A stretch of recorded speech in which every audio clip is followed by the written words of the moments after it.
Hey guys, I'm going to just go over the study questions here. Chapter 7, is knowledge possible? A big question, and we're certainly not going to be touching on all of that. Really, we're going to be touching on just these few study guide questions here, and I might make a couple other little references along the way. Okay, so this is a kind of introduction to the discipline called epistemology. That's one of the main branches of philosophy. And episteme is knowledge, and theology is the science or theory of. So this is the theory of knowledge. And there's lots of particular analyses or accounts of knowledge that disagree with one another in the history of epistemology. And the chapter looks at a couple. Looking at our options here in question 1, ethics is a whole different branch of philosophy, not part of epistemology, though there might be epistemic questions that arise in ethics. Similarly, for metaphysics, again, that's a different branch of philosophy that concerns questions about what is, not about how we can know what is. If you think about it, they're ever so slightly different questions, but we relegate those to different branches of philosophy. D, aesthetics, that belongs in the general category, along with ethics, of axiology or value theory. If you think about it, both aesthetics, which are kind of theory of art, beauty, and taste, and ethics are questions of value. So that leaves one and only one question option standing. I guess I'll leave it for you to get that. Okay. Number 2, empiricism holds that, that actually sounds like an epistemological theory. Okay, here we go. Empiricism does not hold that A, knowledge is a priori. Now, to say that knowledge is a priori is to say that it is prior to experience.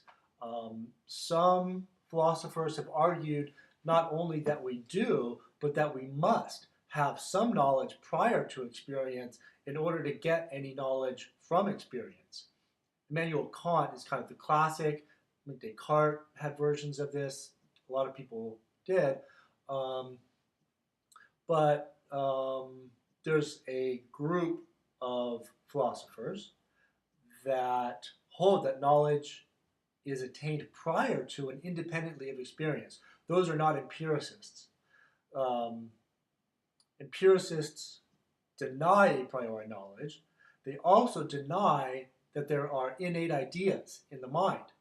They hold that the mind is a blank slate, a tabula rasa. So the idea of innate ideas goes, that goes with rationalism. So does the idea that knowledge is a priori. So also what goes with rationalism is the idea, D, that reason is the source of knowledge. That's pretty much a definition of rationalism. And none of that is what empiricism holds. Empiricists deny all of that. They say that sensation is the source of experience. There's no innate ideas. All knowledge is a posteriori. That's empiricism. Okay, number 3, if I urged you to practice skepticism in order to arrive at the truth, I would be urging you to adopt a position known as methodological skepticism. I kind of skip over that. Here we are, back to rationalism. Rationalists' theories of knowledge, so this is the opposite of the empiricist theories of knowledge that we just looked at, generally claim, they do claim that there are innate ideas. So it would be wrong to say that they claim that there are no innate ideas. They do. That's where we get our a priori knowledge from, innate ideas. Nor do they say that the mind is a blank slate waiting to be impressed with sensations. That's the tabula rasa of John Locke and other empiricists. Nor do they say that all knowledge is arrived at by inductive processes. That is a method of reasoning, induction, that goes with empiricism, not rationalism. So that leaves us with pretty much the defining claim of rationalism that knowledge has its source in reason, not sensation. So you can see here the big dualism is over what the source of knowledge is. Is the source of knowledge in reason and innate ideas, or does all of our knowledge come from the senses? Really, there's good arguments for both of them, and it's an ongoing debate.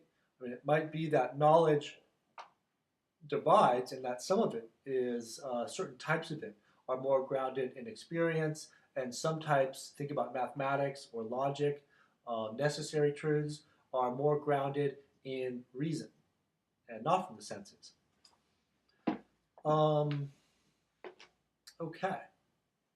One objection to absolute skepticism, and if you look at the chapter, there's different kinds of skepticism, is that it's self-refuting. If absolute skepticism is true and we can't know anything, how can we know that skepticism is true? So the absolute skeptic has a problem. That it seems like its very claim refutes itself, and that leads to questions about how absolute skepticism could possibly be true or asserted. There's this interesting discussion of the Pyrrhonian skeptic, Pyrrho. You can check that out in the book, but that's interesting. Okay, one important difference between empiricism and rationalism is, let me see, I'm just kind of looking at these here really quickly.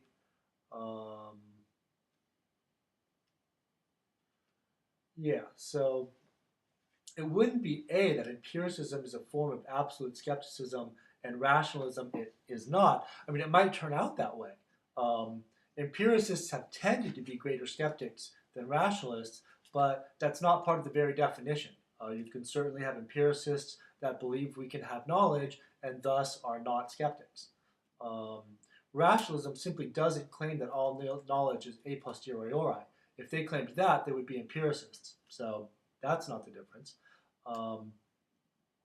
Rationalism does place great emphasis on a priori thinking about the kind of truth, analysis, conclusions, and arguments we can get simply by deducing the logical implications of concepts and looking at necessary truths and reasoning.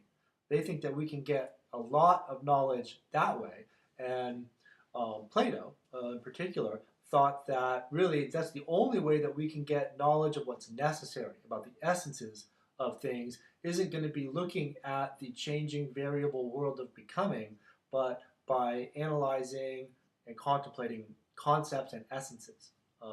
So C, that's really true of rationalism, but not empiricism. So empiricism holds all knowledge derives deductively from innate ideas. No, that's not true. That would be one form of rationalism. Alrighty, so that's just a little tour through our chapter 7. Bye.